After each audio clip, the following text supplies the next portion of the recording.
Okay, so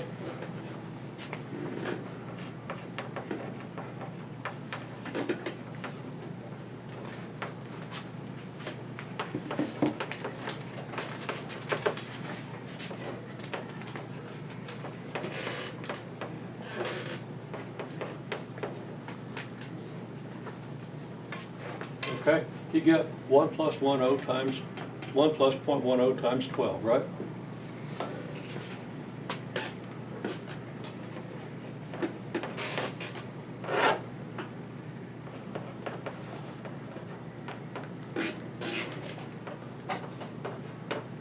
Now we're going to add 10% of that result.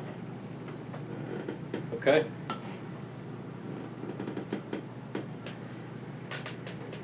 But I don't want to have to use the words that result. Okay? So I'm going to call this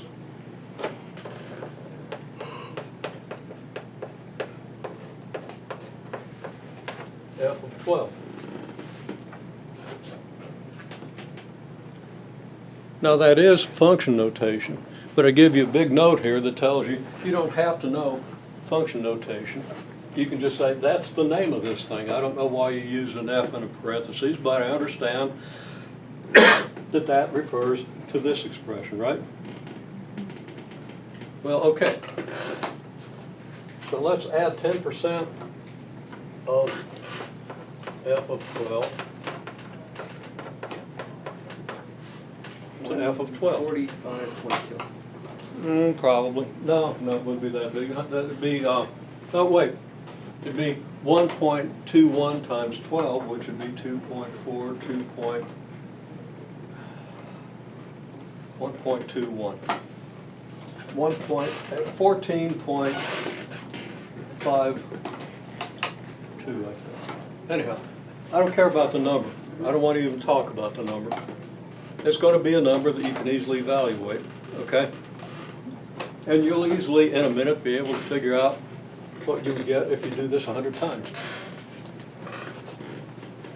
So you have something to look forward to in the next 10 minutes. Okay?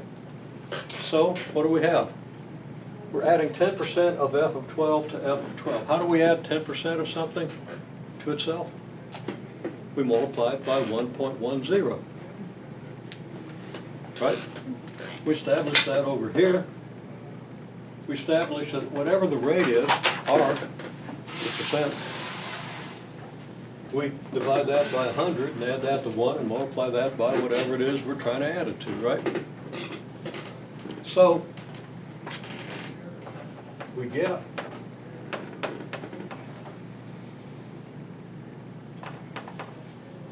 and I'm going to, I could write that as 1.10, but I'm going to write it this way so we keep track of what it means and where it came from. So I get 1.10 times f of 12, right? And I'll put a little asterisk in there to indicate the multiplication. Okay? Does that make sense? Mm-hmm. Because once we understand that adding 10% is the same as multiplying by 1 plus 0.10, we can keep doing that as long as we want to. Okay? We keep using that idea. So,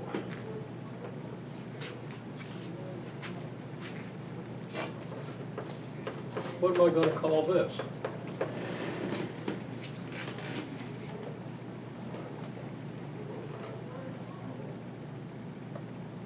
F12, but it has 2 parentheses. Well, the first thing I call it in the problem that you looked at last night, okay?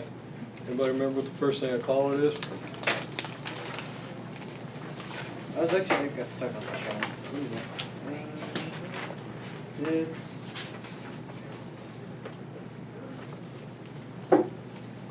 F squared. No. Because I gave you a good explanation of why it is an f squared, but still that's not a bad answer, that's close. When I put the bracket around it, it doesn't mean f squared. F squared means something completely different. Okay, f squared means you square all this, and we're not doing that. Okay?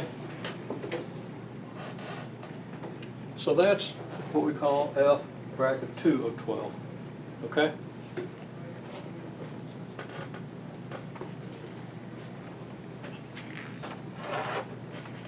Now, in a minute, we're going to build this up, okay? But you see, now this is just like interest. If you have 10% interest on an investment, that means at the end of the interest period, let's say it's 10% every year. At the end of the interest period, you're going to have added 10%. So you're going to have 1 plus 0.10 times whatever money. Put, take pocket change, $15,000, whatever you carry around. Okay? And you invest it. A year later, you got 10% more than that, right? Okay? And then you keep it invested, so a year later, you have 10% more than what you had after the first year, right? So you keep adding 10% to your number, okay? And let's say you have some species in an ecosystem where there's plenty of food and plenty of space and no competition. Maybe that population grows at 10% every month. Well, you add 10%, well, in the next month, the original number plus the 10% give you more. Okay, so every time you're adding 10%, and you keep doing this, okay? That makes sense? So is it a logarithm? Still a logarithm? That's exponential, and a logarithm's the functional inverse of an exponential. Oh, right, sorry. Okay, so, but not everybody knows about that. And we will end up talking about that to some extent, so you see how that works in with everything.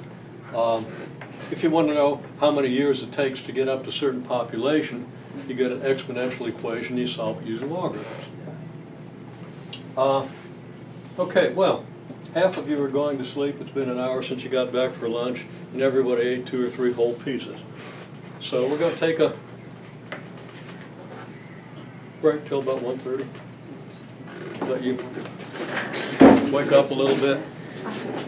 It's tough after lunch.